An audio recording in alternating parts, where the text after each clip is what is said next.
Olá a todas e todos, sejam bem-vindos ao vídeo da nossa live. Eu sou a Natália, psicóloga-chefe do setor de atendimento psicológico da UEMS, esta que está à direita do seu vídeo de óculos, e juntamente com a minha colega Laís, ao centro do vídeo, resolvemos realizar um debate sobre o tema da medicalização no dia 20 de setembro de 2022. Eu estou agora gravando um áudio introdutório para o vídeo, pois naquele dia tivemos um problema técnico e minha voz não foi transmitida pelo YouTube. Mas podem continuar assistindo, pois o áudio da palestrante Daphne está ok. Eu e Laís tivemos a ideia de discutirmos o modo como as pessoas têm sido medicadas hoje em dia a partir de certos movimentos que começamos a notar aqui no nosso cotidiano de trabalho, nos atendimentos aos estudantes da UEMS. Nós notamos um processo que tem se mostrado cada vez mais presente, que é o que a gente entende como uma intensa patologização da vida. O que significa isso? Significa que cada vez mais vivências, experiências, alguns traços de personalidade, algumas dificuldades que poderíamos encarar como naturais da vida, estão sendo cada vez mais entendidas e taxadas como doenças. Isso não nos parece algo de hoje, provavelmente desde a Revolução Industrial há um processo de homogeneização do que a gente pode chamar de experiência humana, que cria um ideal de normalidade que, numa análise sucinta, tem como objetivo disciplinar e padronizar os indivíduos para que estejamos sempre aptos a atender determinados interesses sociais vigentes. E aí, quando temos manifestações comportamentais que não se enquadram nesses padrões, aparece uma suposta necessidade de resolução ou cura através de tratamentos, principalmente o tratamento medicamentoso. É pílula para ser alegre, para ser calmo, para ser sociável, para ser concentrado, porque a gente estar triste, irritado, mal-humorado, disperso, ainda que com inúmeras justificativas oriundas de uma vida cheia de percalços e faltas, são manifestações e comportamentos indesejáveis, vistos como contraproducente. E vivemos numa sociedade que nos impõe a produtividade o tempo todo, Bom, a Daphne desenvolveu muito bem, com muita propriedade, de maneira bem abrangente essa discussão no dia da live. A Daphne é psicóloga, mestranda em saúde coletiva na Universidade Federal do Paraná, desenvolve pesquisas na área de determinação social e adoecimento crônico em saúde mental. Eu queria novamente agradecer a disponibilidade dela por ter estado aqui com a gente. Também queria agradecer a participação da professora Cibele, do curso de enfermagem aqui da UEMS, que trouxe seus estudantes para assistir essa live. Agradecer a participação e colaboração do professor Bruno, do curso de psicologia da UFGD, que também esteve presente com a sua turma aqui na live. E agradecer a participação de todos que assistiram e interagiram com a gente no dia. E vamos agora à fala da Daphne. Espero que vocês que estão assistindo esse vídeo agora aproveitem a reflexão.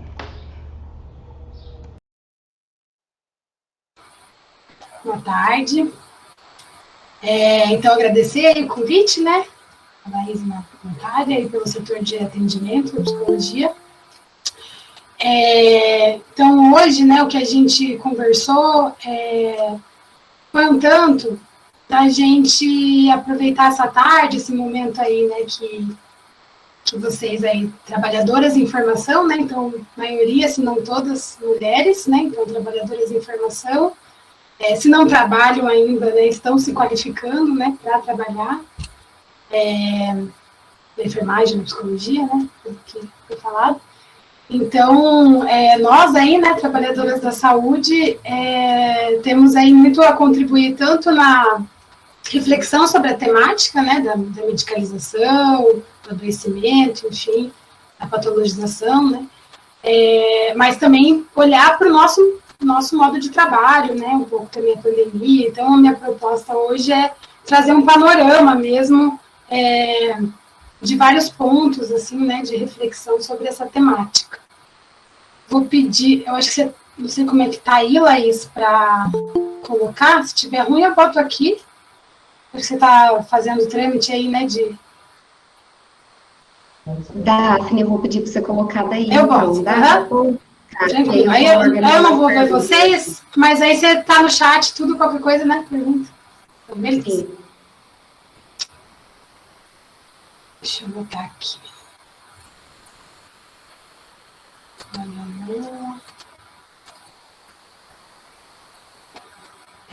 Inteira.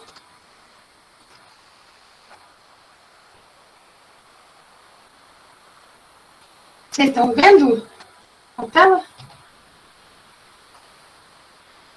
Não. Não? Agora sim. Oi?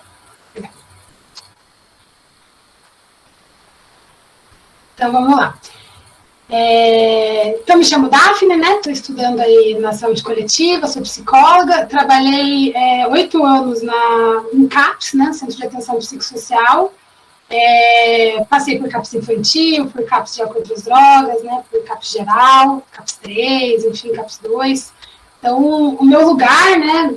Onde eu acumulei como profissional, como trabalhadora, é aí na atenção psicossocial, né? Na reforma psiquiátrica. E aí, depois dessa experiência de um processo, enfim, né, de luta e adoecimento coletivo também das trabalhadoras, né, que eu fiz parte, surgiu a pesquisa de mestrado, enfim, que está um pouco aí nesse debate, né, sobre a medicalização. E aí, então, a gente conversou um pouco sobre isso, né, entre a cura e o cuidado. O que é isso, né? O que é estar entre a cura e o cuidado? O que é isso de cura e cuidado, né? Mas os grandes modelos de atenção à saúde, de assistência, né, de concepção de saúde e doença, estão aí entre o que é cura e o que é cuidado. Então, vou falar um pouquinho nesse lugar.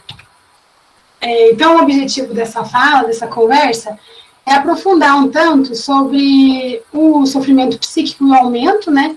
Então, a gente parte, quando eu digo a gente, é um grupo de pesquisadoras, enfim, da área da psicologia, da determinação social, né, que tem se debruçado sobre a temática. O meu lugar é mais da cronicidade, mas tem pessoas estudando outras coisas. Então, a gente parte de um lugar que, de fato, né, o sofrimento psíquico, ou que dominantemente é chamado de transtornos mentais, enfim, aumentou.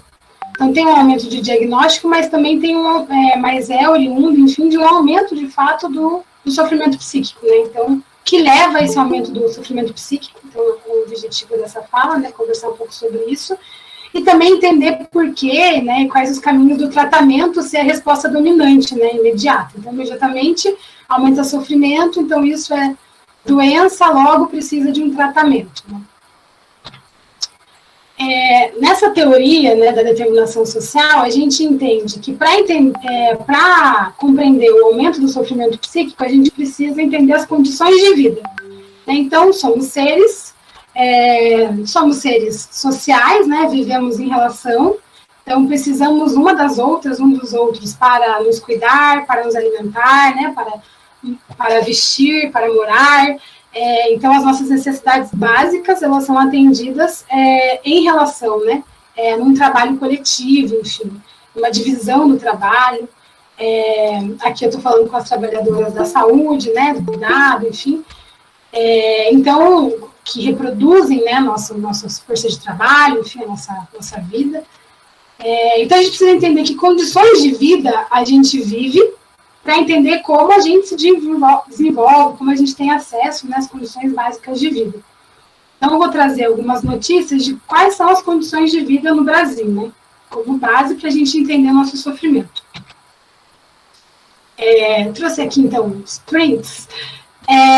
Então, vocês estão aí no Mato Grosso do Sul, né, a maioria, e achei importante trazer isso. Como é que está a produção, né, agroindustrial, que evidentemente é a maior economia aí da região.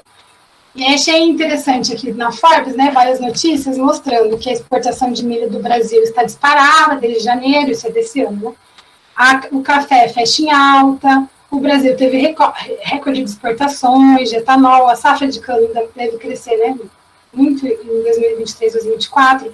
Então, as notícias estão ótimas, né, para um setor aí da população, né, tudo crescendo, então exportação, produção em alta, né. E aí, do outro lado, né, os trabalhadores rurais, então, ó, emprego tem retomada no campo, né, então, ó, de onde vem o que eu como? Emprego tem retomada no campo, mas informalidade cresce e renda recua. Então, no terceiro trimestre de 2021, né, esse ano passado, a ocupação, então, aumentou, né, de trabalho na área rural, enfim, mas em condições mais precárias. né? Ou seja, tem trabalho, mas quais são as condições desse trabalho? Além disso, então, a gente está em 2022, mas a gente passou, né, por um período muito intenso de pandemia, de mortes,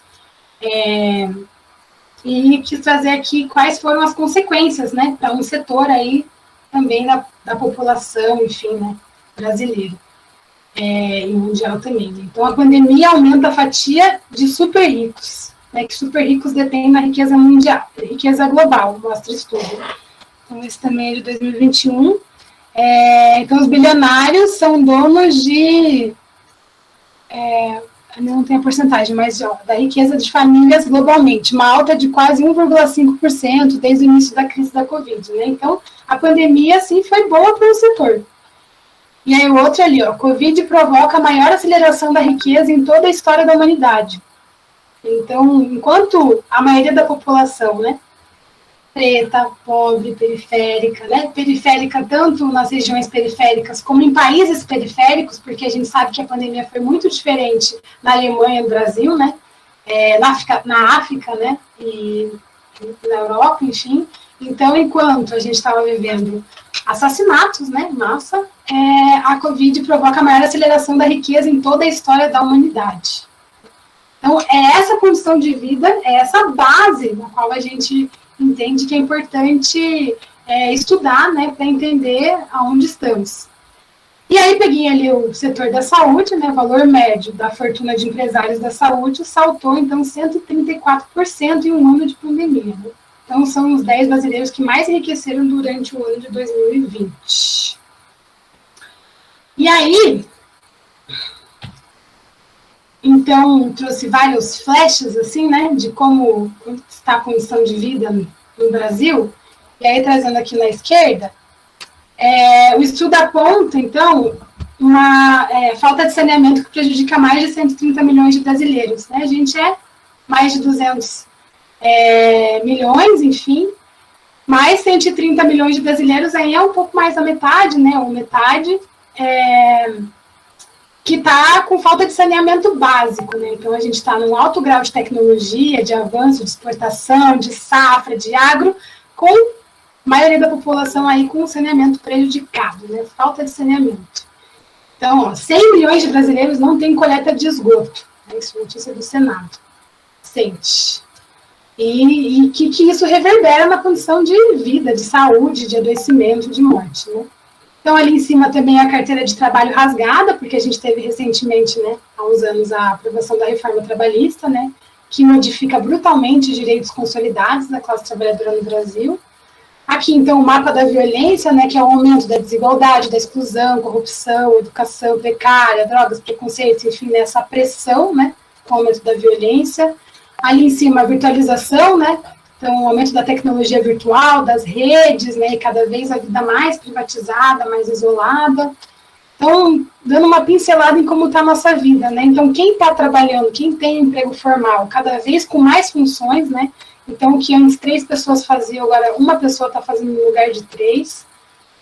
A terceirização também, né, que foi uma reforma recente, então, a pessoa ia, né, trabalhava na empresa, é demitida, né, uma terceirizada vem e volta com condições muito mais precárias, o aumento da fome, né, que tem sido absurdo, e a pandemia que né, na pandemia, então tem essa foto aqui, que as pessoas com o transporte público superlotado, né, sem nenhuma condição básica aí de isolamento, uma condição mínima de isolamento, né, que não tivemos. E essas pessoas, né, a população, a classe trabalhadora, tem uma desigualdade, né, dentro da classe, então, ó, a população preta, né, é a que mais é afetada, foi afetada por essa pandemia e por essas reformas. Então, esse é o panorama aí da nossa condição de vida no Brasil. Estão me escutando? Está rolando? Como é que está?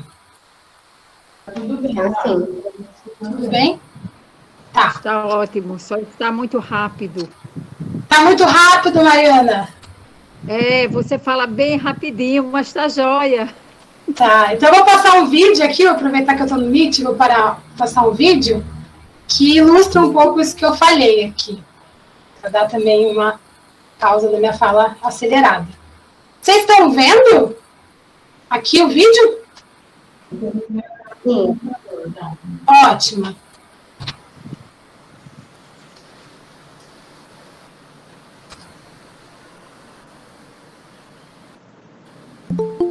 Estão escutando? Não. Não? Deixa eu ver se é assim.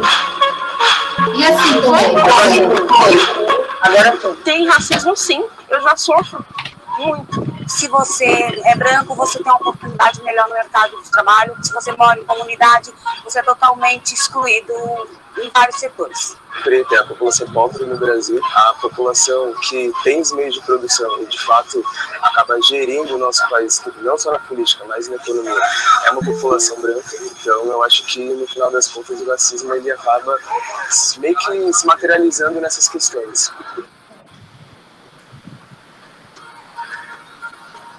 Não, eu acho que não. Eu trabalho em banco e a gente verifica hoje que os cargos de maior escalão são sempre masculinos, são sempre os homens. Enquanto o homem ele só estuda, a mulher ela tem que se provar 500 vezes mais para ela ser aprovada dentro do trabalho, né? Para acreditar na capacidade dela. Enquanto o homem ele simplesmente existe. E sem contar que a forma de pagamento que a mulher recebe é totalmente diferente do homem. A resposta é triste, mas é essa, não tem as mesmas oportunidades. Avançou, mas ainda está em patamares bem divergentes. Utilizo, assim, o SUS por causa das vacinas, eu considero bastante importante, muito forte, mas precisa ser ampliado e fortalecido cada vez mais. São importantíssimos. Nós precisamos de uma infraestrutura do Estado para nos fornecer o básico para podermos ter chances melhores. Muito usar site daí não é nada, é uma amigável. Mas para quem tem, né? Para quem não tem, cai como luva. De forma nenhuma. Por exemplo, o ICMS é a maior discrepância que tem no Brasil, porque os pobres e os ricos pagam o mesmo valor sobre a cesta básica. O rico ele sempre ganha mais e o pobre sempre ganha menos, mas na hora de pagar o imposto é igual para todo mundo. Eu acho que não está correto. Uma mercadoria que eu estou consumindo hoje para alimentação está me custando muito. Eu estou deixando de comprar outra coisa por causa do imposto, que é muito caro. E o rico não.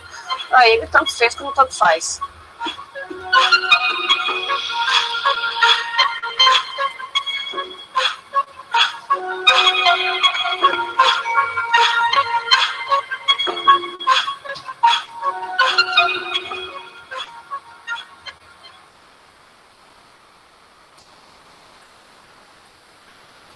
Então, né, essa pesquisa que foi feita pela Oxfam, né, que é da Oxford, da Inglaterra, que está aqui no Brasil, né, que estuda as condições aí de vida no Brasil, vai dizer, né, que 85% concorda que no aumento de impostos de pessoas mais ricas para financiar políticas sociais, 79% concorda que a justiça é mais dura com os negros, 85% afirma que o progresso está condicionado à redução da desigualdade entre pobres e ricos, 56% concordam com o aumento dos impostos para todos no país para financiar políticas sociais.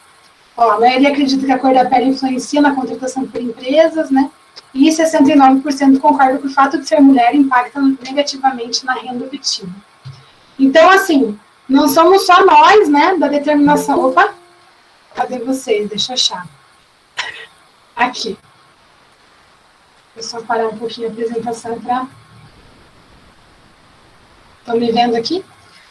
Então, ótimo. Então, não somos só nós, né, da determinação social, enfim, dessa posição dentro da saúde coletiva, da psicologia, que tem falado que as condições de vida, né, tem falado da desigualdade, das condições de vida, e de que as políticas públicas, enfim, né, impactam na desigualdade, né, como estão as políticas públicas. Até os grandes instituições aí, né, têm falado isso, né? Esse vídeo aí é de uma instituição aí, Oxfam, né, de Oxford, da Inglaterra, enfim.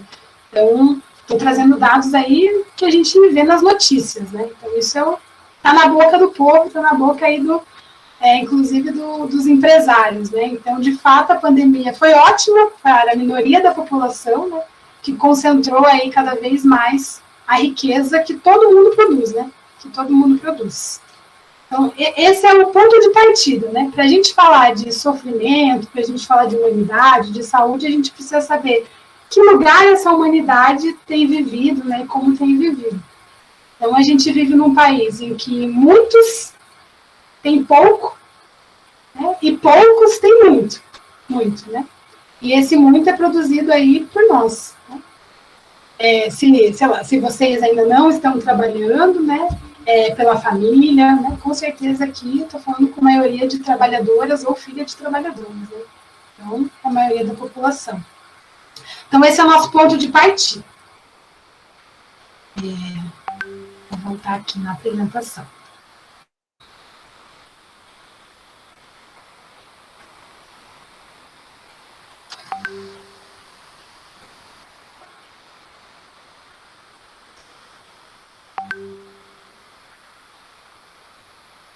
Pensando, então, nessa condição de vida, né, que a gente está, esse pós-pandemia aí, né, com outras pandemias vindo, enfim, com essas derrotas, né, que a gente sofreu como classe trabalhadora, que foram as reformas, com o aumento da fome, né, a gente imaginou que não teria mais isso, enfim, piora, né, as condições básicas de vida.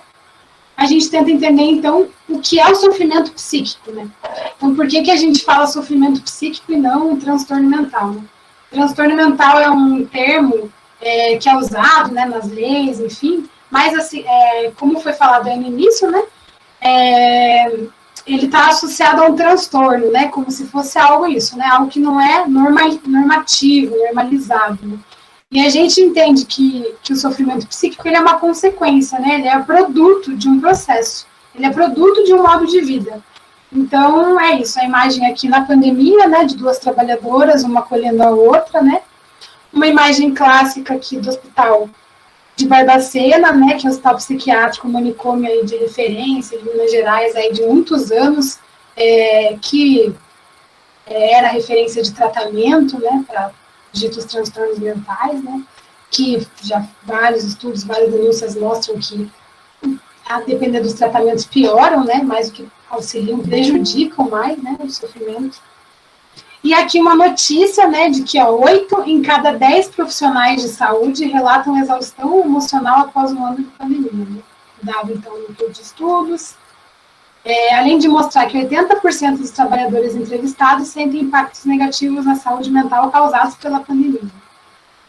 E aí, poucos buscaram ajudas, enfim, observam que a maioria ainda não se sente preparada para lidar. Isso, então, foi um ano, né, foi em 2021, esse estudo, mas, enfim, né, com a pandemia ficou evidente que não tem como falar de sofrimento psíquico, né, ou de impactos na saúde mental, enfim, desassociados de como a gente trabalha, né, de como a gente vive. Então, como o isolamento também é algo muito prejudicial, então, sim, muitos anos, o isolamento era a alternativa de tratamento psicológico, né, a gente viu que o isolamento é morte, né, então, a gente ficar isolada, ou para quem, né, trabalhando na pandemia, enfim, fora, trabalhadores da saúde, da segurança, motoristas, trabalhadoras domésticas, enfim, né, que foi obrigado a trabalhar fora e não ficar isolado. Sente isso, essa lógica do trabalho casa, né, da redução dos vínculos, né, de como isso é adoecedor. Então, está cada vez mais evidente, né, que o sofrimento psíquico faz parte de um contexto, né, e que o sofrimento psíquico é no corpo, né, então a gente sente o nosso psíquico no corpo, seja né, a ansiedade, que as pessoas dizem dor no peito, o aperto, né, a aceleração, a insônia, né? Então, é esse corpo que sente as dores sentidas, pensadas, vividas, né? Então, esse psíquico, ele é parte de um corpo, ele é uma unidade. Então, de fato, né? Então, a gente entende que esse modo de vida, como a gente tem vivido, tem produzido mais sofrimento psíquico. E aí, o que acontece é que tem gente que gosta e precisa, e se interessa, né? É interessante, né? Lucrar com o sofrimento. No sentido, assim, a depender das respostas, né, que são dadas, interessa ao grupo, né? Um setor minoritário, mas que vai muito bem, obrigada, né? Então, os bilionários brasileiros da área da saúde são deles, né? com o aumento do sofrimento psíquico, eles também ganharam muito mais dinheiro, né, e o sofrimento em geral, as mortes da pandemia, né, durante a pandemia. Então, o setor médico e farmacêutico cresceu 80% acima da média geral. Né? Então, a fortuna dos bilionários cresceu na pandemia, e a fortuna dos bilionários da saúde, né, cresceu 80% a mais. Né? Então, tem gente que ganha aí, né, escoando medicamentos, escoando formas de tratamento aí para o nosso sofrimento. E aí, a gente recebe essa notícia, né, que o piso, então, aí para o pessoal da enfermagem, né, mas para trabalhadoras da saúde, foi uma, desculpa o termo, mas uma puta conquista, né, a gente vê uma mobilização aí, lembrar dos direitos, né, de quem aí trabalha há muitos anos e é desvalorizadíssima, né, tem a ver com a maioria ser mulher, sim, né, tem a ver com a desigualdade de gênero, racial, né, uma função aí, uma profissão que tem uma desvalorização em relação a outras, e teve a conquista do piso, né, e aí quando foi pagar, o que as entidades dizem? Que a lei vai trazer impacto financeiro, né, o piso também foi fixado para técnicos, auxiliares e parteiras, e aí dizem, não, isso aí vai prejudicar os nossos lucros.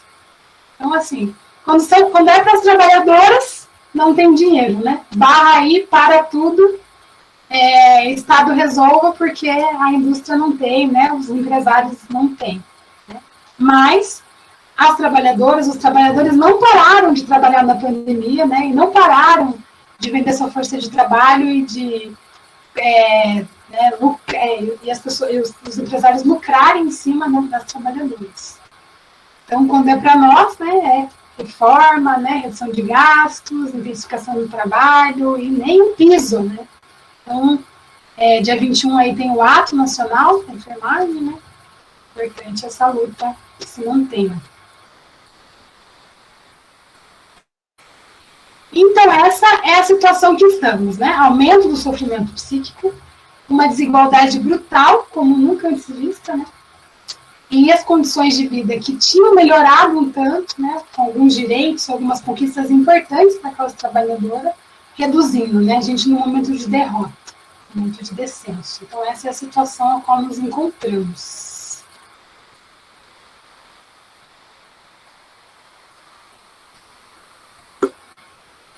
Esse é o primeiro ponto. Deixa eu parar aqui para mais devagarzinho.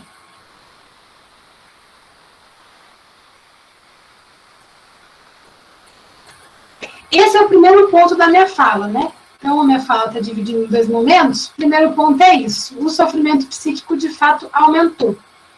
Isso é muito importante falar aqui para vocês, que parece óbvio, não, mas é que vão ter setores que vão dizer assim, será que ele não foi inventado, né, para a indústria farmacêutica crescer mais, digamos? Então, tem setores críticos à medicalização, né, o excesso de medicação, que vai dizer que não se sabe, né, com a quantidade de diagnósticos, né, de tratamentos, o quanto é inventado, ou o quanto tem, de fato, mais adoecimento, mais sofrimento, né. E no setor ao qual eu faço parte, diz assim, não, a indústria farmacêutica, ela se aproveita, sim, né, e os diagnósticos, né, os manuais, enfim, aumentam os diagnósticos, né, então hoje é muito difícil a gente não se enquadrar num diagnóstico, mas ele parte de uma base material que, de fato, a vida está pior. Então, a vida tem piorado. Né? Essa é a nossa base. A vida tem piorado e a gente tem sofrido, de fato, mais. Né? Psicicamente, enfim.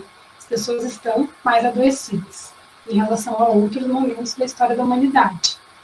E o adoecimento tem a ver com, inclusive, essa fragmentação. Nunca se produziu tanta riqueza, nunca se trabalhou tanto. E essa riqueza, né, não é da humanidade, ela está concentrada em pouquíssimos, cada vez mais concentrada. Então, você trabalha, você não recebe nem o mínimo do seu trabalho, né? Tem um estudo do DIESE, que é o Departamento de Estudos Sindicais, que diz que um salário mínimo hoje deveria ser cerca de R$ 6.800. 6 vezes mais do que o salário mínimo que a gente tem. Então, assim, salário mínimo, né? Para a gente ter acesso ao mínimo. Contando com saúde, educação, lazer gratuitos, né? Públicos. Gratuitos públicos. Então, contando o uso do SUS, contando o uso da educação pública, na universidade pública, a gente deveria receber 6.800. Então, é isso que a gente está falando. A gente tem riqueza no mundo, mas ela está concentrada em poucos. Isso no Brasil, na salário mínimo no Brasil. Então, esse é o primeiro ponto. Para continuar minha fala, que aí é a conversa em si, né, das respostas. Então, nós da saúde, a gente vai estudar várias respostas para isso, porque vai chegar para nós essas demandas, né? Então, a gente vê, eu até queria ter pego essa notícia e esqueci, mas teve uma notícia esses tempos que mostrou que... Deixa eu tirar aqui só, peraí. Tá, só um minuto, gente. Sei que eu tô dançando e lindo, mas é porque daí não... Teve uma notícia esses tempos que mostrou que a unidade de saúde estava recebendo muita gente com fome. Não sei se vocês viram isso. E aí as pessoas estavam indo para 24 horas para hospitais para poder ter acesso à marmita mesmo. Né? E a gente já escuta isso da escola, de muita gente ir, né, para ter acesso à merenda, muitas crianças, né? Então, a gente da saúde acaba recebendo vários problemas que são de condições básicas da vida, né? E a gente tem que saber com isso, né? E muitas vezes é mais fácil achar um medicamento que deixa a pessoa menos irritada porque ela está com fome, né? Ou que ela consiga dormir para poder, né, mesmo com fome, ou mesmo, né, sem ter condições na casa, né, para cuidar dos filhos, enfim, né, então você medica. Tem medicamento disponível, né, mais do que comida, né, mais do que habitação, mais do que saneamento básico, né, 60% da população está sem saneamento básico. Vamos lá, então. Então, partindo do pressuposto do aumento do sofrimento, a gente vai conversar, então, sobre as respostas que são dadas.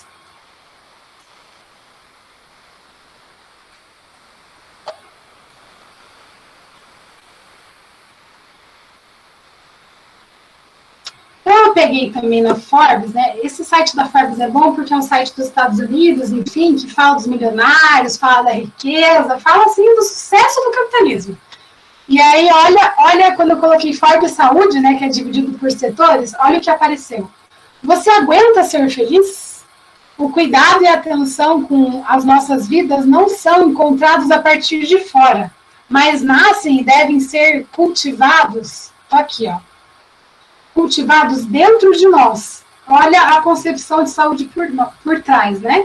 Então, assim, cabe a você aguentar ser feliz e ir atrás disso, porque a felicidade vem de dentro. Né? Então, isso é uma resposta importante de trazer aqui. Aí aqui, ó, terapias com drogas psicodélicas pode ajudar a tratar o alcoolismo, né? Então, sempre inovando em tentativas de dar resposta por meio do tratamento, né? Aqui, ó. Treinar o corpo para manter a mente saudável, né? Então, isso do exercício físico, da atividade física, não como lazer, enfim, mas como tratamento, né? Então, para você estar bem, você tem que estar sempre se curando, né? Sempre se cuidando. Conheça os benefícios do xadrez para a sua saúde mental. Então, você não joga xadrez mais por lazer, né? Você joga para ter saúde. Então, tudo vira tratamento. Tudo que a gente organiza da nossa vida hoje é para ter um bem-estar, né? Bem-estar associado à saúde. Então, tudo virou questão de saúde ou doença, né? E não como lazer, gosto de xadrez porque gosto, enfim, consequentemente, pode me estimular cognitivamente, mas não jogar xadrez necessariamente para me estimular cognitivamente. E, né, eu acho que essa figura é bem emblemática de que hoje a gente tem se medicado para tudo, né? Então, o termo medicalização é comumente chamado como uma medicação excessiva, né? O excesso das medicações. E aqui eu colocaria o excesso de agrotóxicos, né? Então, esse ano, diversos agrotóxicos foram aprovados, inclusive que são negados na Europa.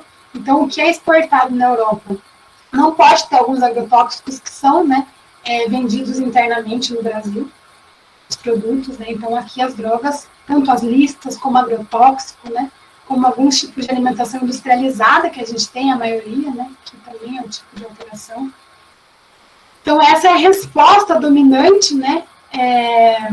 Que é dada para a condição de vida. Então, a gente está com piora no emprego, com aumento do desemprego, né, com empregos mais precários, com fome, ausência de saneamento básico, e as respostas são: você aguenta ser feliz? Treine seu corpo, né, se medique. Então, aqui essa figurinha eu acho que bem emblemática, né, então, foi o que a Natália falou, da produtividade, né, então a base é ser produtivo, então todo mundo dormir e acordar, né, seja com o seu café, seja com a sua pílula, né, então o uso de drogas como fundamental para a sociedade, sejam drogas lícitas ou ilícitas, né, mas precisamos de estimulantes para produzir, né, e de calmantes para dormir. E não sentir, né, não sentir. Então é muito comum, rapaz, também tomar remédios para não sentir nada. Para não sentir nada, isso não é triste, doutor? Como poderei saber? Então, se sente, aperta, se sente, se revolta, né? E aí, como não se revoltar? Como manter amortecida a dor? Todos tomam remédios, ninguém tem o direito de ficar triste. Isso não é triste? Não há como saber, né? Se eu tomo remédio para não ficar triste, não tem como saber se é triste. Então, um aumento do amortecimento mesmo, né? Da criticidade, das reflexões, enfim.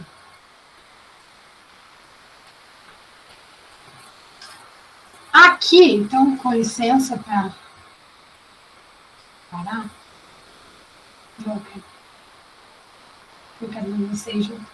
Então, aqui, né, a gente está trazendo teorias, digamos, da cura, né? Então, tem teorias, né, que são baseadas num modelo mais biomédico, né, que entendem que existem doenças, então começou com as doenças infecto-contagiosas, né, vírus, bactérias, são doenças, bichos que entram no nosso corpo e a gente fica num estado de crise e a gente precisa sair dessa crise e estabilizar, né, então a crise é um desequilíbrio.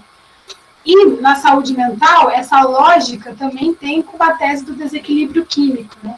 Como se o adoecimento, o sofrimento psíquico fosse um desequilíbrio químico no cérebro. Mas não existe necessariamente uma comprovação disso, isso é uma hipótese, enfim, tem vários estudos que tentam comprovar, assim como tem vários estudos que mostram que não necessariamente é um desequilíbrio químico, pelo contrário, tem estudos que mostram como o uso de medicação em excesso, né, o uso de antidepressivos por 10 anos, enfim, causa um desequilíbrio químico, né? O uso de antipsicóticos, enfim, o uso de substâncias, de drogas lícitas, faz com que o cérebro necessite, né, daquilo, então ele se adapte, se torne dependente daquela substância e daí se desequilibra, né? Então, não necessariamente é o adoecimento, o sofrimento que desequilibra, mas o uso dos medicamentos que podem desequilibrar. Então, vão ter teorias que vão buscar estabilidade. Eu estou trazendo várias, assim, apresentando, pensando vários debates em torno disso, assim, né? Um raciocínio geral aí da polêmica que é esse debate, onde a gente está nisso. Então, vão ter teorias que vão dizer que é isso, né? Tem um transtorno mental, assim como uma doença infecto-contagiosa, que desequilibra a gente, e a gente precisa encontrar remédios ou curas para se manter equilibrada, né? Equilibra tudo. Então, tem um termo que usa equilibra tudo. E a gente vai pensar, calma lá, né? As crises, elas existem para mostrar que algo não está bem. Então, peraí, se o corpo está em crise, se o corpo está em contradição, tem algo que não está bem no nosso modo de vida, né? Então, o desequilíbrio, ele tem um papel importante na humanidade. Inclusive, com as crises, a gente pode avançar, né? A gente pode se desenvolver, a gente pode refletir. Então, as crises podem ser positivas, né? Muitas vezes, escutar vozes pode ser uma forma de mostrar que algo não está bem, né? E não necessariamente você abafar as vozes, né? E não entender o que elas estão querendo dizer para você. Ou muitas vezes um humor deprimido, uma energia rebaixada, vai dizer, cara, eu trabalhei bastante, vendi minha folga, vendi minhas férias, eu preciso descansar, né? Não vai ser um remédio que vai dar mais energia, eu tirar férias, eu viajar, eu conversar com a minha família, falar com a minha... Enfim. Então, é o corpo dizendo, preciso descansar, né? Preciso me cuidar, preciso sair desse ritmo. Então, as crises, elas são um sinal importante que o corpo dá para nós. E mais do que um desequilíbrio, um problema, elas podem ser potência, né? Elas podem nos mostrar que precisamos mudar a forma como estamos vivendo. E as teorias dominantes vão dizer, precisamos curar as crises, né? Precisamos curar precisamos remitir os sintomas. Então, a lógica dominante de saúde é de remitir os sintomas, né, de tirar os sintomas. E como ter remédios que tirem esses sintomas. Então, essa é a lógica da cura. A lógica da cura. Não precisamos curar. Seja também com atividade física. Hoje não cola mais só remédio, né? Hoje até a galera mais dominante, os médicos, né, vão dizer, não é só remédio, é terapia. Né? Psiquiatria e psicologia. Que é numa lógica também de cura. Você vai fazer a terapia para se adaptar. Você vai fazer terapia para saber técnicas de aliviar a ansiedade, né? Não necessariamente de criticar, né, como a vida está sendo produzida, enfim. É a mesma lógica, né? Não necessariamente só a medicalização está associada com a saúde, né? Ou mesmo vai lá, né, na enfermeira, na técnica de enfermagem, para medir a pressão, né, para colocar o medicamento em dia, para fazer uma avaliação, enfim, de como estão, né, e não necessariamente é para entender o que produz a hipertensão, né, que ritmo de vida que tem produzido, corpos super tensos, né, sejam tensos capilarmente mesmo, né, então a tensão, ela vem como um alerta no nosso corpo, né, e o excesso de tensão, né, de vigília, de vigilância, faz com que a gente tensione capilarmente, né, os nossos vasos sanguíneos, né, hipertensão associada a isso.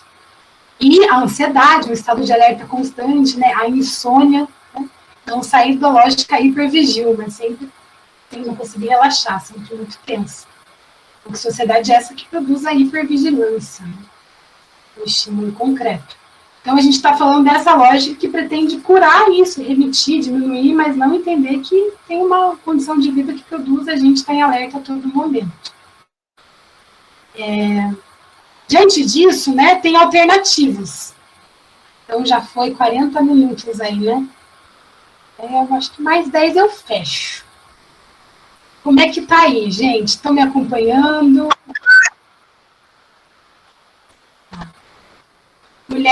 Mulheres trabalhadoras, estudantes da saúde, vocês estão aí comigo? Sim. Tá. Beleza. Vou voltar aqui, então, na apresentação.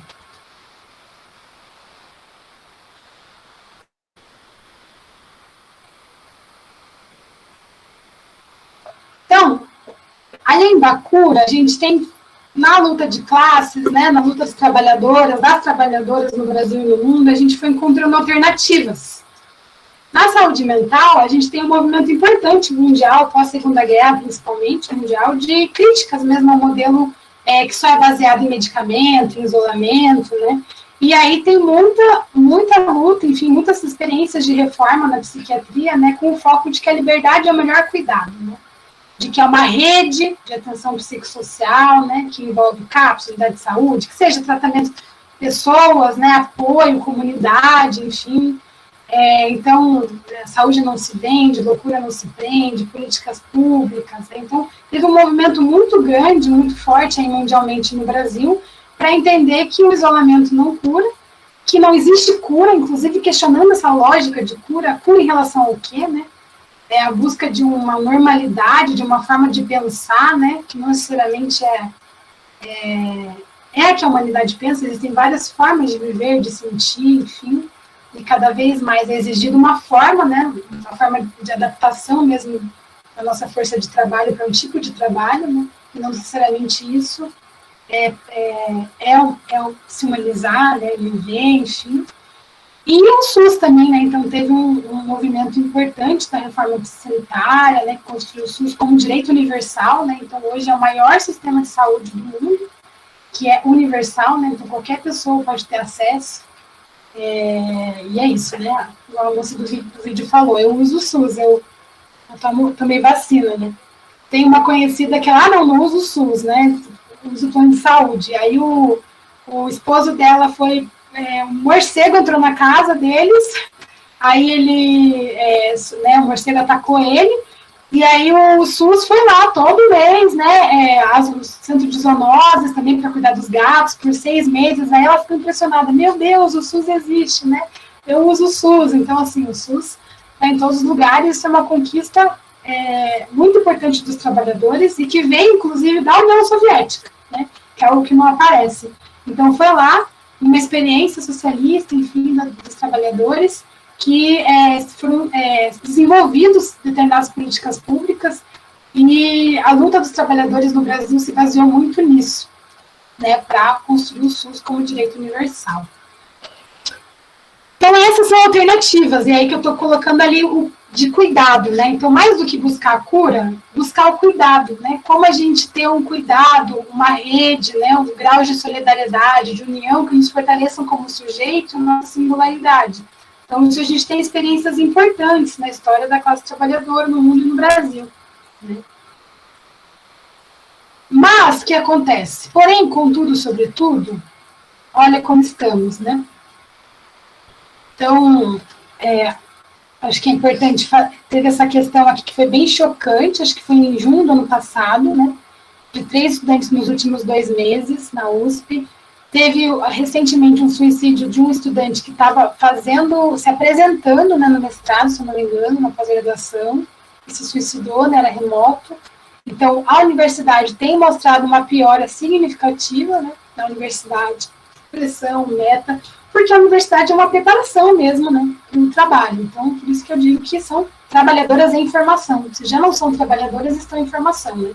Então, o estudante é um tipo, sim, de trabalhador. Então, o amigo secreto que eu preciso, né? Amigo secreto de remédio, a nova moda entre jovens cansados. Né? Então, assim, é um meio, uma brincadeira, mas olha o Rivotril aqui, né? Então, já na juventude, a ausência de perspectivas, de desemprego, né? Então, fazer faculdade para quê? Né? Vou conseguir emprego? Então, ainda estamos vendo assim, por mais que tenha alternativas, né, ou formas de dar respostas imediatas, a gente continua doente, né? E o Brasil, aqui são as causas de morte do Brasil, e aí o Brasil tem um destaque que a maioria das mortes tem a ver com as doenças crônicas não transmissíveis, né, a minha área aí da cronicidade. E aí o que vai dizer, tem um baixo ritmo de combate aos males crônicos, né?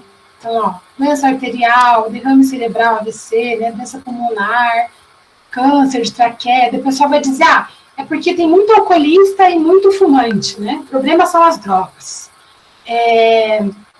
Mas a gente tem visto que as doenças crônicas estão muito associadas com as condições de vida, né? Com a intensificação, com a aceleração. Então, também no Brasil tem maior índice de pessoas ansiosas. O que é um grande problema para a Organização Mundial de Saúde? Porque as doenças crônicas, as pessoas continuam vivas, né, muitas vezes, apesar de ser causa de morte, por muitos anos elas ficam vivas, mas em morbidade, que chamam, incapazes para trabalhar, né? Então, muita gente incapaz para trabalhar no ritmo dominante.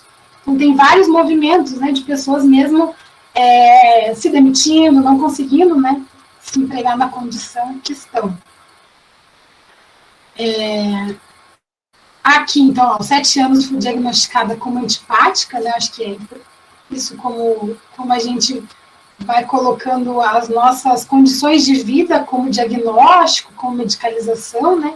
Então, mesmo que a gente tenha respostas imediatas, ainda estamos nessa situação, né? Então, aumentando o nosso diagnóstico, né? Focando, né, no tratamento, na medicação, enfim, mantendo-se vivo, mas doente, e com altas taxas de suicídio, né, de sofrimento. E aí a gente vai dizer na determinação social que isso aqui é uma doença oculta, ou seja, que enquanto a gente não lidar com a exploração, né, com a jornada de trabalho, com as condições de trabalho, com as condições de moradia, a doença vai permanecer oculta, porque a doença são as condições de vida. E aí, esse meme é bom, né? Somente terapia não resolve situação de exploração e subemprego. Antidepressivos não podem curar o capitalismo.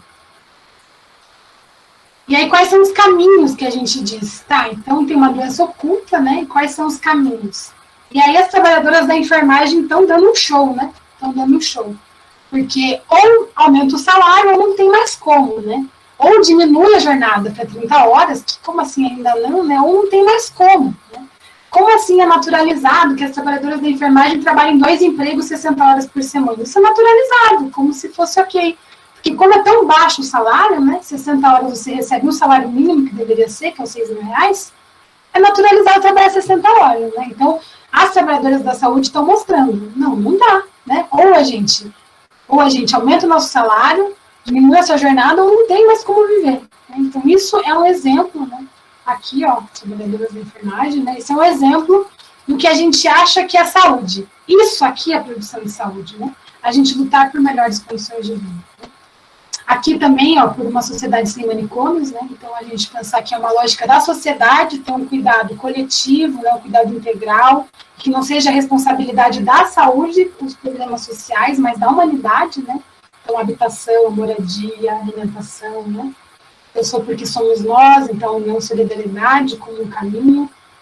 Aqui, né, então, teve o estalido social no Chile, né, um movimento bem importante de 2019, né, que questionou a Constituinte, enfim, dias e dias de protestos, né, as Panteras Negras nos Estados Unidos mostrando, né, que foi muito importante para a luta mesmo da questão racial, dos direitos sociais, a saúde, né, na mercadoria, a luta LGBT. Então, para a gente, isso aqui é produção de saúde, né, isso aqui mostra a gente é ser social. E não é apenas, né, com saídas individuais ou de estilo de vida que a gente vai conseguir lidar com um adoecimento que está em massa, cada vez mais crônico, né, e cada vez mais um problema mundial. É isso, gente. Como início que eu tenho para apresentar para vocês. Daphne, a gente agradece muito a sua exposição e a relevância, né, dessa análise da importância de pensar as condições, né, de vida no Brasil atual, todos os dados que você foi citando, né, o crescimento da informalidade, a perda de direitos, o aumento do desemprego, o quanto que a gente vai vendo, né, nos dados que a maioria das pessoas que se formam não conseguem trabalhar ou atuar na área, né, na qual essas pessoas se formaram, e isso se coloca como fonte de sofrimento aqui para os alunos, né, a pressão, a competitividade, uma sociedade muito individualista, tudo isso vai se colocando como fonte de sofrimento aqui para os nossos alunos, né, e aí pensar essa questão desse aumento real do sofrimento, né, como resultado de uma vida que, de fato, está mais precarizada, está mais árdua, está mais sofrida, e como que a indústria farmacêutica, os diagnósticos, eles vão navegando, né, nisso, né, nesse aumento do sofrimento, e como que, ao mesmo tempo, contribui para uma ocultação dessa determinação social, né, o quanto que isso fica escondido, esse processo fica escondido, né, e aí a gente sempre coloca a solução, a causa, como algo individual, então tá no indivíduo a causa e a solução, né, que é quando você traz os exemplos de Em Busca da Felicidade, né, como se o sujeito sozinho conseguisse sair desse desequilíbrio químico ou dessa questão que é de cunho biológico. E as soluções que a gente vai encontrando enquanto sociedade vão sempre ocultando também essa determinação social, né? A medicação, o faça exercícios, mude seus hábitos, né? Como se tudo isso estivesse na alçada do indivíduo, né? Então, a gente agradece muito a sua exposição, acho que é muito importante para a gente pensar os nossos sofrimentos, os sofrimentos dos alunos aqui na UEMS, e pensar uma forma, então, mais ampliada de cuidado em saúde mesmo, né? Pessoal, e aí eu abri aqui, coloquei aqui no chat, né, para vocês poderem mandar perguntas, mas quem quiser também, gente, abrir o microfone, falar, fazer algum comentário, alguma pergunta, tá aberto. Eu vou fazer, então, primeiro 2 perguntas, e aí depois que a Daphne responder, quem quiser entrar, fazer outras perguntas, ou mandar aqui, aí eu posso fazer também. Daphne, são 2 perguntas que eu penso que estão mais no eixo ali do cuidado em saúde mesmo, né, da questão da prevenção, enfim. A primeira é, pensando no histórico do movimento sanitarista e nos atuais retrocessos no campo dos direitos à saúde e à saúde mental, se você poderia falar um pouco sobre como a teoria da determinação social pode auxiliar no revigoramento da luta pelos direitos à saúde, né? Você comentou também do pessoal da enfermagem, né? Das lutas pelas condições de trabalho, né? por melhoria dessas condições?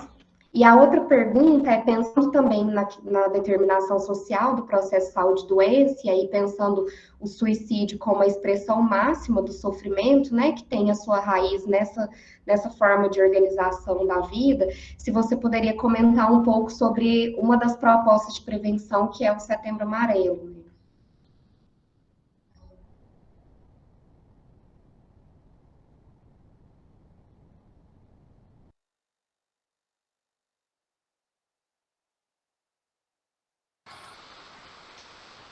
Beleza.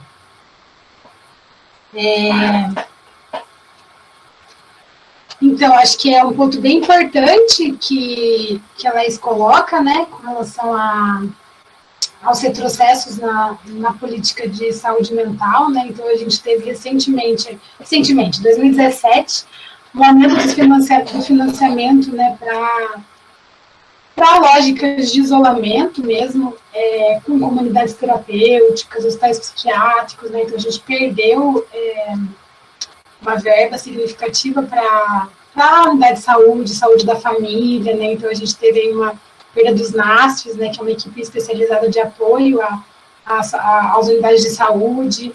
Então, a gente tem derrotas significativas. Mesmo o papel das agentes comunitárias de saúde tem mudado, Previne Brasil, enfim, tem uma série de retrocessos, né, na atenção básica, na saúde mental, né, nas políticas, que vão dificultar mesmo a gente, inclusive, ter um cuidado alternativo mais avançado mesmo, enfim, de pensar em cuidado em rede, né, de um projeto terapêutico singular, né, entendendo que o sofrimento, que uma coisa é você dar a resposta individual, uma culpabilização individual, né, putz, não fiz minha atividade física hoje, né, não estou com o estilo de vida adequado, comi aquele docinho, né, quem nunca? Ainda mais estamos aí entre mulheres, né, num país que a indústria de cosméticos é a maior do mundo, então a pressão por um corpo, a pressão é gigante, por um certo padrão.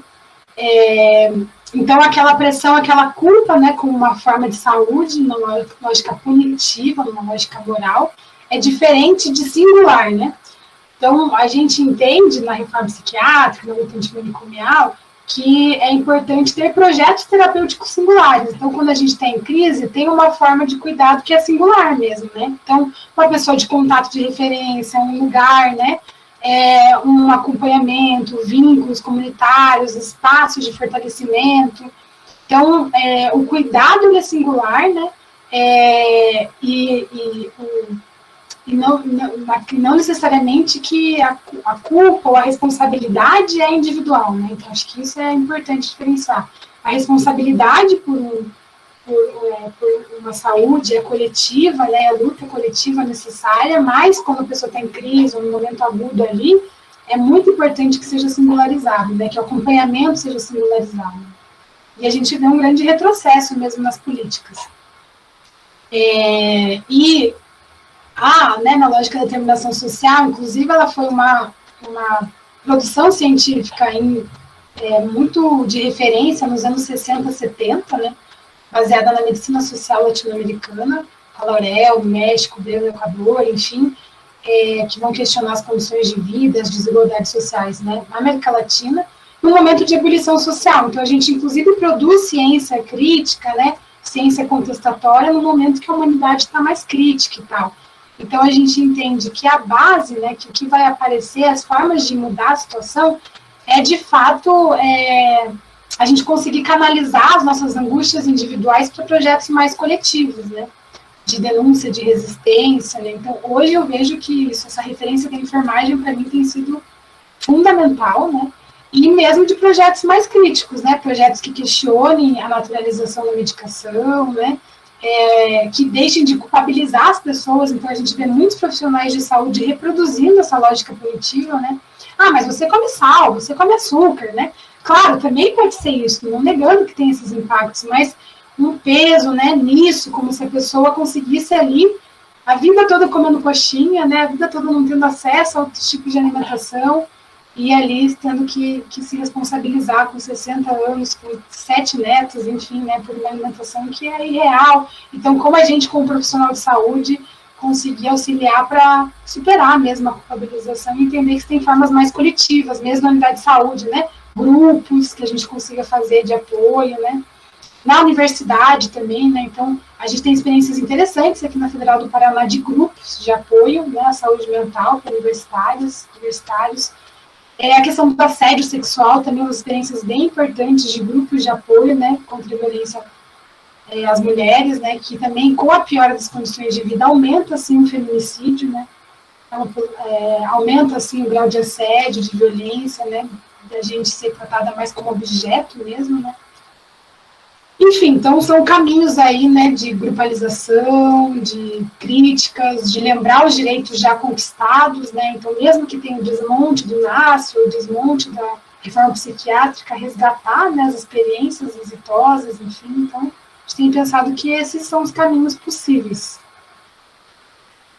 Falei vários termos, várias políticas, eu não sei que ano vocês estão, o que vocês estudam, qual que é o currículo, mas estou partindo do pressuposto que ou usa a unidade de saúde, ou tem um pouco de noção, assim, né, da unidade de saúde, né, da rede, assim.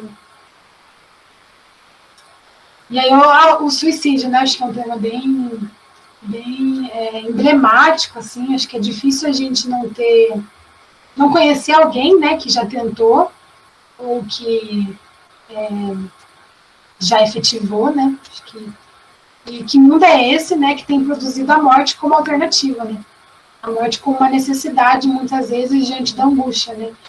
E aí a gente entende que tem isso, né, de campanhas de prevenção financiadas por associações, enfim, que tem um interesse bem evidente que é de lucrar com isso, assim, né? Então a gente tem visto que várias associações têm lucrado com a nossa doença, né?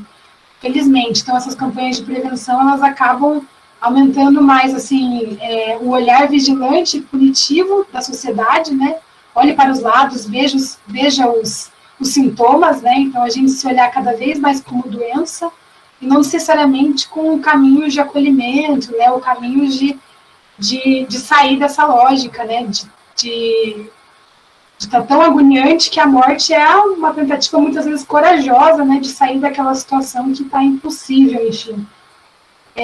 Quando eu trabalhava no CAPS, foi evidente, assim, quando começou a ter uma crise em 2016, a quantidade de pessoas que tentaram suicídio, né, porque o INSS já não estava mais afastando, já não tinha mais emprego, pessoas que estavam anos empregadas no setor industrial automobilístico, na região que eu moro tem bastante indústria automobilística, então perdeu o emprego, não tinha como se recolocar, porque o salário era muito alto, enfim, e a tentativa de suicídio como alternativa, né.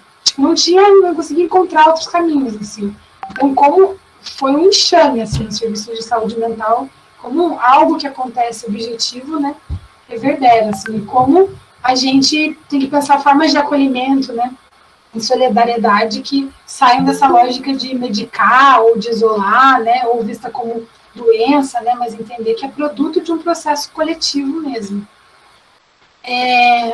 Dentro da psicologia, né, eu faço parte de uma linha teórica da histórico-cultural e a gente tem tentado articular, né, determinação social com a histórico-cultural. Então, vou falar desse lugar aí, então, saúde coletiva, determinação social, histórico-cultural, enfim, que é entender isso mesmo, as crises como necessárias, né, para o desenvolvimento humano. Então, se a gente estanca as crises, a gente mata a nossa humanidade. E da importância de ter crises assistidas, né? Então, faz muita diferença serviços de saúde que não isolem, né? Quando a pessoa tem crise, mas que acolha, né? Que consiga ter família, rede de apoio, que consiga escutar aquela crise, né? Seja a voz, seja um choro intenso, seja uma tentativa de suicídio, seja uma dificuldade de aprendizagem, né? Seja uma dificuldade de tomar um remédio quando precisa, né? De acordar, de dormir. Então, como a crise é importante ser assistida, e como, a depender de como ela é assistida, ela pode trazer potências de humanidade mesmo, desenvolvimento humano, para o grupo, para aquela pessoa que vive a crise, e se ela não tem um acompanhamento, ela pode trazer retrocessos mesmo, né? De uma piora, né? De traumas, enfim, né? De uma dificuldade de avançar, assim, né? Então, faz muita diferença, mais do que o que é a crise, né, mas como a gente acompanha essas crises, né, esses momentos agudos aí, que todo mundo já passou, já tem, né, muito difícil alguém não ter familiar, pessoa próxima, né? E da importância de cada vez mais a gente ter apoio mútuo mesmo, né? Se entender como seres humanos que necessitamos uma das outras, um dos outros, né? E como se apoiar mais do que delegar, né? Mais do que jogar para um profissional de saúde ou para alguém que é responsável, para a mãe, né? A maioria das vezes são as mulheres que são as responsáveis, né? Obrigatoriamente, né? Mas como a gente desenvolver redes mesmo de apoio, né? Acho que tem experiências bem interessantes, porque parece que eu falar aqui fica meio abstrato, né? Mas tem experiências muito interessantes, assim, da diferença mesmo, né? Então, também acompanho um coletivo aqui de luta antimanicomial, né? E tem alguns usuários e usuárias, né? Que fazem parte, assim, como o movimento social, né? Tem um movimento social aqui também chamado de Ouvidores de Vozes, como o movimento social, toda semana ter grupo e tal, deu sentido, né? Deu humanidade, assim, cara, mais gente vive isso, cara, eu não sou a única pessoa, né? Tem pessoas que se internavam direto, enfim, né? Então, mortas-vivas, assim, digamos, né? Não tinha mais sentido na vida, como a grupalidade, como encontrar um grupo, pessoas que tolerem a escuta, pessoas entendam que não tem momentos que a pessoa vai ser agressiva porque está em crise, porque está escutando uma voz, né? Ou porque não está com energia mesmo para ter uma tolerância na escuta.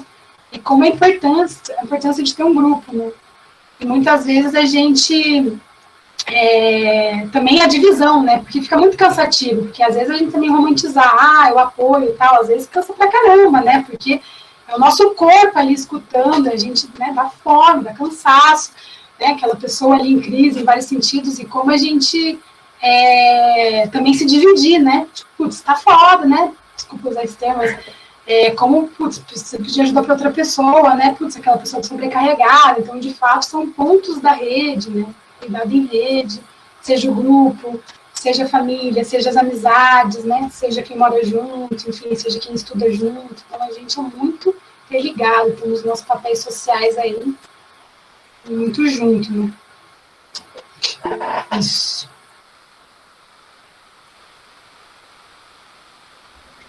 Daphne, tem outras duas perguntas aqui, aí eu vou ler elas.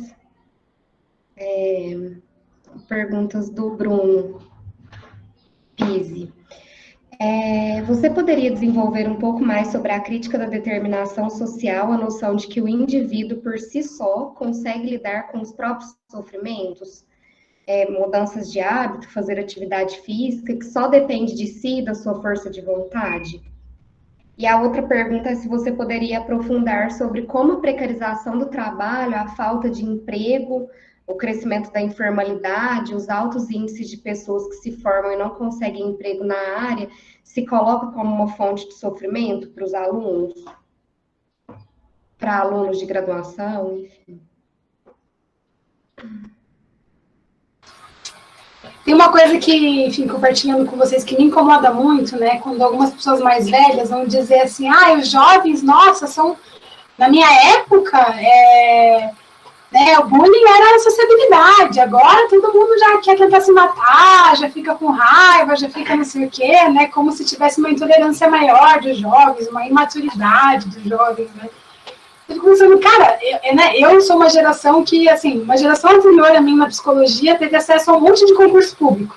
A um monte, assim, teve um maçaroco de concurso público em um determinado momento. A minha geração já é a geração de fundações. A gente tinha CLT, alguns empregos, mas já mais nos concursos públicos. A geração de agora trabalha informal, assim, quando tem, né? Ou eles trabalham em outra área. Então, você se forma, faz uns biquinhos ali na psico, mas trampa mais em outra área. Então, assim, na minha caminhada individual, eu consigo reparar os ciclos de emprego, né? Então, ser jovem agora é muito mais pesado, né? Famosos jovens Nutella. Então, pode ter, né, um momento de uma dificuldade dos jovens, a fragilidade, mas, assim, a gente tem que entender que, de fato, a vida está mais difícil, né? De fato, as alternativas estão muito mais, assim, a quantidade de call center, né? O que é jovem aprendiz? Eu quero ser jovem aprendiz. Quais são as oportunidades? Call center, né? Ser auxiliar de produção, assim, que pode ser interessante ali para quem tem interesse, mas não é desenvolver a mecânica, né? Então, você vê cada vez mais os empregos automatizados que exigem menos das suas funções psíquicas, no sentido de transformar aquilo, de saber a técnica daquilo, né? é mais executar protocolo, né? É mais maquinizado. Então, você tem que saber apertar o botão vermelho e azul. Então, você aprende, eu tenho que falar tal coisa ou X coisa, né? Então, você perde a sua humanidade de criar, né? Trabalhos cada vez menos criativos, menos que exijam de você uma habilidade, assim, que faz com que você consiga se desenvolver. Enfim, então, as alternativas para a juventude, quando tem, é precário, inclusive, no desenvolvimento humano que o trabalho produz, né? Que é de se transformar e transformar as relações. Então, eu acho que tem essa importância de, que tipo de trabalho tem, né? Que tipo de alternativa tem, e mesmo o acesso a políticas públicas, né? Então, o ECA, que é o Estatuto da Criança e Adolescente, é um estatuto super recente, né, de 92, e que coloca a importância de espaços, né, de contraturnos, enfim, de espaços de produção de vida para a juventude, que a gente vê que são super deficitários, né? Mas quando a gente vê que tem uma região que eu moro, tem circo, enfim, tem natação, né, capoeira, e é evidente, assim, as pessoas que passaram por conseguiram se desenvolver nisso, né, de amizades, de interesses, né, de possibilidades de trabalho também a partir de outras referências, de pessoas que não tiveram que trabalhar cedo, que o contraturno foi auxiliar, né, no cuidado, que foi ter que trabalhar mesmo como menor aprendiz, né, jovem aprendiz, agora diz, enfim. Então, de fato, acho que tem um ponto que eu gostaria de trazer de partida, que tá muito mais difícil ser jovem. Então, quando a gente fala aumento do sofrimento, é isso, tem uma dificuldade aí de uma dada população, né, que de fato, não está muito fácil, não. E aí é isso, quando consegue ter acesso à faculdade, que por mais que de fato democratizou, né, o acesso ao ensino superior, isso é inegável, né, então aumentou o acesso ao ensino superior para quê, né? Que daí se forma, desenvolve e tal, e para onde vai, né? Então, esse hiato entre o que se deseja, né, o que tem como satisfação, como objetivo, enfim, né, como almeja, como motivação, né, para a caminhada, para as atividades, e, de fato, o que é possível realizar, né, de fato, as alternativas. Então, isso aí é um grau de fragmentação do eu brutal mesmo, e que as universidades precisam urgentes falar disso, assim, né, mais do que como formar pessoas, como que as pessoas conseguem ter acesso mesmo ao que se formaram, né, enfim. E é muito doido, porque tem emprego, né, se for pensar que quem está empregado está exausto, então deveria ter mais empregos, né, redução de carga horária, então essa é a lógica, né, redução de carga horária para poder ter mais pessoas empregadas, que precisa, trabalho tem, né, pode não ter emprego, mas trabalho tem. E a informalidade é esse lugar também, né, então... consigo um trabalho mais informal, rotativo, né? Então, nosso processo de adoecimento coletivo ali no local que eu trabalhei tem a ver com rotatividade, né? Então, a gente construiu um serviço bacana, a gente conseguia fazer uma atenção à crise e aí a pessoa ia embora. E aí a pessoa que ela atendia as pessoas entrava em crise, né, no CAPS. Então, a rotatividade, né? Os PSS, enfim, ou mesmo os terceirizados que você não consegue nem ter férias, né? Porque o contrato de um ano, daí muda a empresa, daí a pessoa nem ter férias. Então, mesmo os empregos cada vez mais piores também fazem com que a gente fique mais protocolar no trabalho. Assim, vou fazer o mínimo, gastar o mínimo de energia aqui, né? Porque não sei até quando eu vou ficar, né? Por que eu vou investir minha energia? Para quê, né? Então, também vai nos fragmentando dos nossos sentidos, né? Além da fragmentação do próprio trabalho, a fragmentação do sentido que aquilo tem para gente. Enfim, pinceladas aí nas perguntas que são profundas. Se ninguém tiver mais pergunta, eu tenho mais uma. Posso falar depois da pergunta? Tá. Não, na verdade, Daphne, a minha pergunta é se você poderia desenvolver um pouco mais, que você deu uma pincelada, né, sobre a questão da crítica da determinação social ao uso do termo transtorno mental, e aí você traz o termo sofrimento psíquico, né? Queria que você desenvolvesse um pouco sobre isso, assim, se você pudesse aprofundar um pouco mais.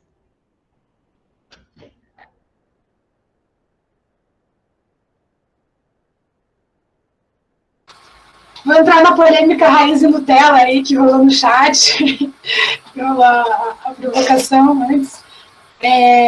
Eu acho que tem uma coisa importante de trazer aqui, que tem um setor da juventude que de fato é Nutella, né? No sentido assim, econômico mesmo, né?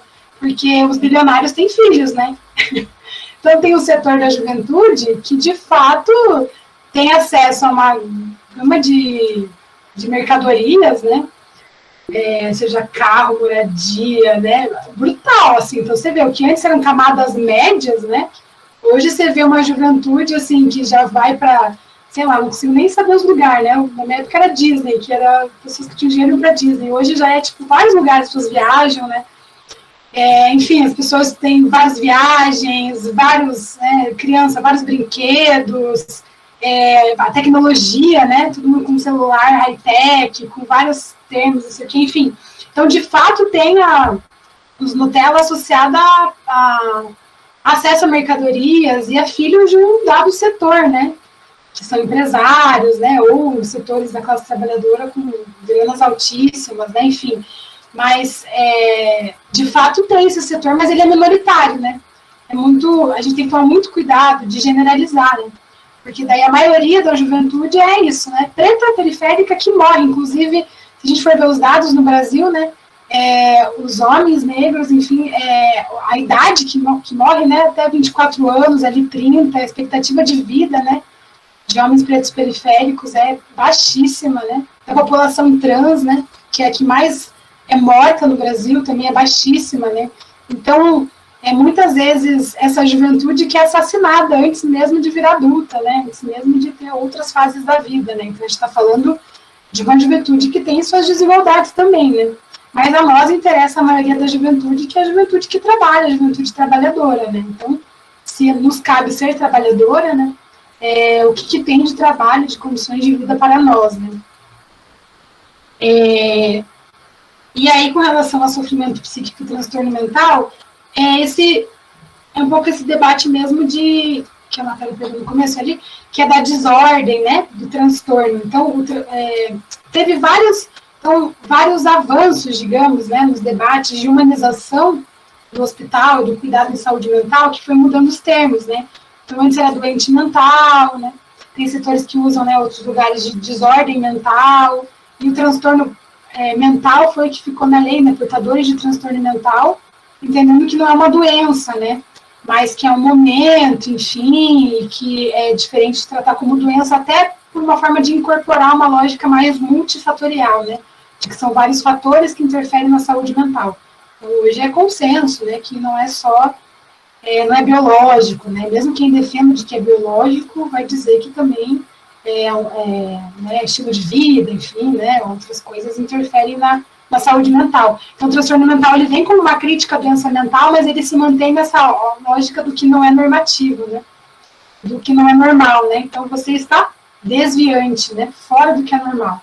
E a gente vai dizer que a gente é produto, né, de uma normalidade, na verdade, né, o sofrimento é produto de uma normalidade. Ele é resposta, né? Resposta que o corpo dá, resposta a um desgaste, né? Então, o sofrimento psíquico como esse lugar, né? De sofrer, de se desgastar, né? Depois, inclusive, de reproduzir a humanidade, a sociedade, trabalhar horrores, né? Então, como produto de um processo, e não como um desvio, um transtorno, algo que é normativo, né? E cada vez mais tem se produzido sofrimento, né? Cada vez mais exigido uma normalidade, né? Alguém mais tem alguma pergunta?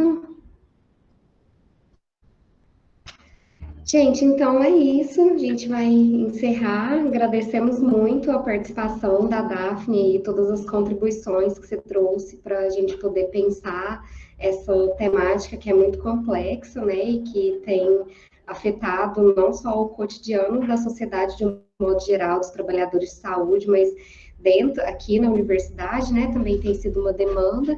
Então, a gente quer te agradecer por essa contribuição, e é isso.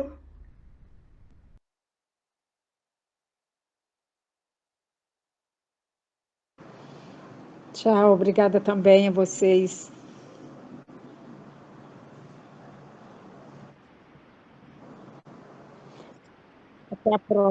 Até a próxima. Tá desligado, tá? Desligado.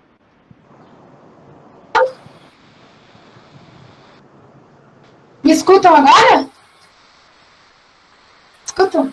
Enquanto o pessoal vai saindo, aquela coisa do pessoal saindo, né? Porque se fosse uma roda de conversa, algo presencial, teria mais chance da gente se olhar e das pessoas contarem histórias, né? Mais que perguntas também, né? Ter histórias.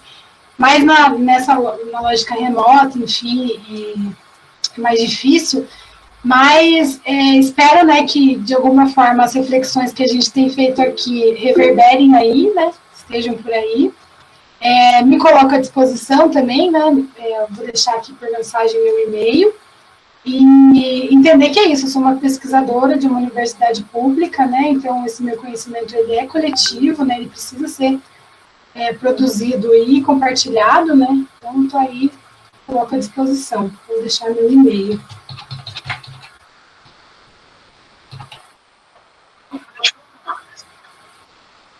Oi, gente, boa tarde. Eu sou da saúde ali do Bruno e eu estou muito contente com essa oportunidade, porque eu estou no terceiro semestre ainda e eu comentei da parte da Nutella que realmente era uma crítica, porque eu fico bem indignada com essa questão de falar, agora, nossa, é tudo terapia, tá pedindo ajuda. Na minha época eu aguentava isso, sabe? E agora a gente tem que lutar contra isso e mostrar a importância da terapia, a importância de pedir ajuda, de não lidar com tudo sozinho. E eu gostei muito do que a Daphne falou sobre o sistema de saúde, do quanto é importante, porque algumas pessoas menosprezam o SUS, mas em inúmeros aspectos ele é muito melhor do que o privado. E eu quero agradecer mesmo essa oportunidade de pensar e refletir sobre coisas que estão além do que eu estou vivendo agora. E como futura psicóloga, eu acho isso muito importante. Então, obrigados a todos que me proporcionaram aí.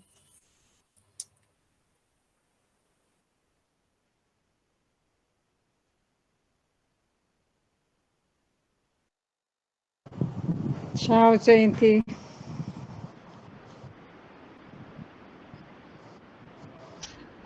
Tchau, gente.